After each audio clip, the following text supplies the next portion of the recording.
পরিষ্কার হয়ে যাবে।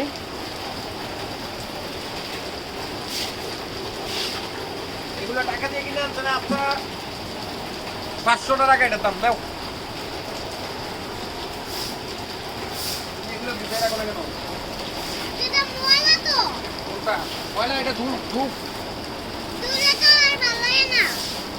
এটা ধুইয়া ঘরে নিয়ে রাখো দাও।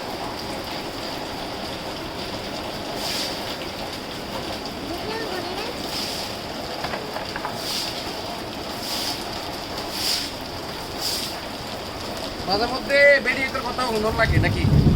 হ্যাঁ